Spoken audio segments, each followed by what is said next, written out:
Bonjour tout le monde, comment allez-vous, vos familles? J'espère que vous allez bien par la grâce de Dieu.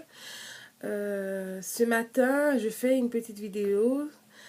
Si je la fais, cette petite vidéo, c'est pour vous encourager. Comme vous le savez déjà, c'est la rentrée. Non seulement la rentrée scolaire, mais aussi la rentrée de ceux qui étaient partis en vacances. L'année dernière, à ce même instant, j'ai reçu une parole et j'aimerais la partager avec vous aujourd'hui. Euh, je l'ai reçue d'une conseillère dans un groupe et cette conseillère, elle disait, chaque personne envoie son enfant à l'école d'une manière. Certains envoient leurs enfants avec les gris-gris, les objets fétiches, les porte-bonheur, etc., etc.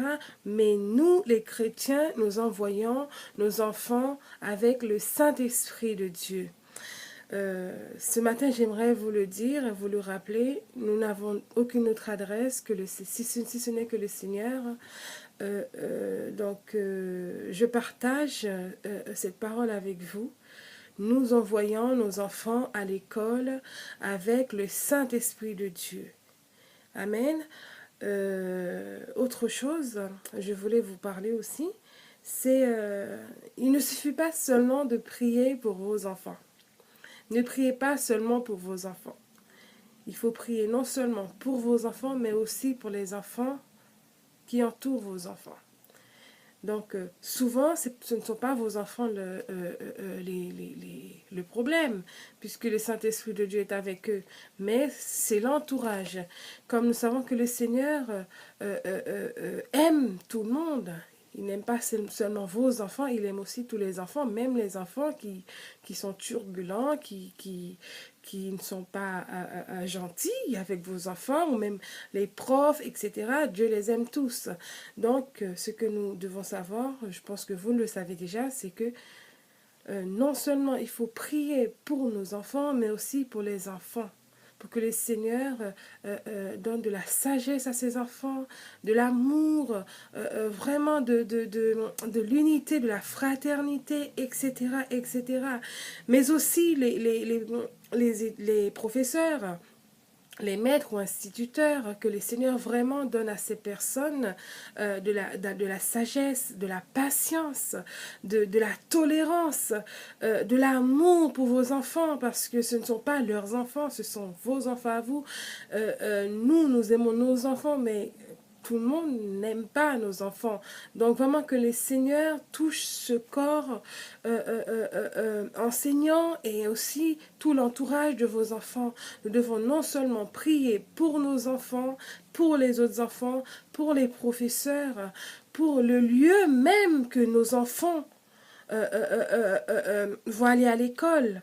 Prier pour les écoles, pour les locaux, que vraiment le Saint-Esprit de Dieu soit dans chaque centimètre carré de ces lieux, que les sols que vos enfants vont fouler soient des lieux où le Saint-Esprit est déjà passé, est là-dedans, dans les quatre coins de la classe où vos enfants vont se trouver, dans les toilettes, dans les dortoirs pour les plus petits, que le Saint-Esprit de Dieu soit partout, non seulement, comme je disais, les enseignants, mais aussi les surveillants pour les plus grands, l'équipe de l'infirmerie, l'équipe de la direction, toutes ces personnes qui vont toucher ou approcher vos enfants de loin ou de près, que le Saint-Esprit de Dieu soit sur eux, peu importe avec quoi ils viennent, avec quel esprit, peu importe les esprits qui les animent, mais nous savons que nous faisons confiance à Dieu, notre confiance, nous la plaçons, en tout cas totalement, notre Seigneur Dieu.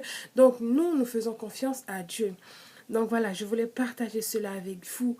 Vraiment, non seulement prier pour vos enfants, prier pour les autres enfants, parce que les autres enfants ont besoin que le Seigneur les touche. Parce que si le monde était, chaque personne était touchée par le Saint-Esprit de Dieu, je pense que nous pensons tous que le monde sera meilleur, même presque parfait. Donc voilà, c'est vraiment que pour les autres enfants aussi. Il est important de prier pour les autres enfants aussi. Voilà.